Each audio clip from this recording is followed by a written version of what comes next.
اب اس کا جو سیکنڈ پرامس ہے وہ یہ ہے کہ دی یونیورس از اوریجنیٹڈ، یعنی کہ یونیورس کو بھی جو ہے بنایا گیا ہے۔ آج سے 90 سال پہلے دنیا اس بات پر اٹکی ہوئی تھی کہ کائنات کا آغاز نہیں ہوا، لیکن 1929 میں جب بگ بینگ تھیوری پیش کی گئی تو سائنسی اعتبار سے بھی اس بات کو مانا گیا کہ کائنات کا آغاز ہوا ہے، کائنات ابتدا سے نہیں ہے۔ اسی طرح یہ جو سیکنڈ پریمس ہے کہ دی یونیورس از اوریجنیٹڈ، اس کے اوپر ہمارے پاس دو سائنسی دلیلیں بھی ہیں۔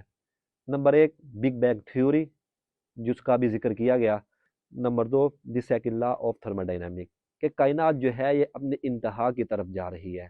اب جو چیز انتہا کی طرف جا رہی ہے اس چیز کی ابتدا بھی ضرور بضرور ہوتی ہے۔ اسی طرح اگر ہم کائنات کو حادث نہ مانیں، یعنی کہ اس کائنات کا آغاز نہیں ہوا، یہ کائنات خود بخود بن گئی ہے، یہ ہمارے مشاہدے کے بھی خلاف ہے۔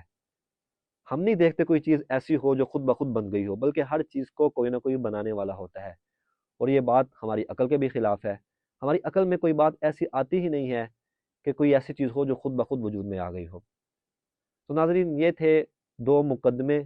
اس کا فرسٹ پیرامس جو تھا every originated has a cause, second premise یہ تھا دی یونیورس از اوریجنیٹڈ، اور اس کا نتیجہ یہ ہے the universe is has a cause کہ اس یونیورس کو بھی کوئی نہ کوئی بنانے والا ہے، یہ بھی خود وجود میں نہیں آئی، اس یونیورس کا بھی آغاز ہو چکا ہے۔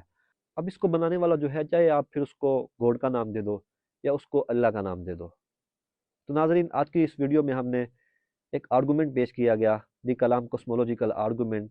یہ ایسا ایک مضبوط آرگومنٹ ہے کہ آج تک اس آرگومنٹ کو کوئی توڑ نہیں سکا۔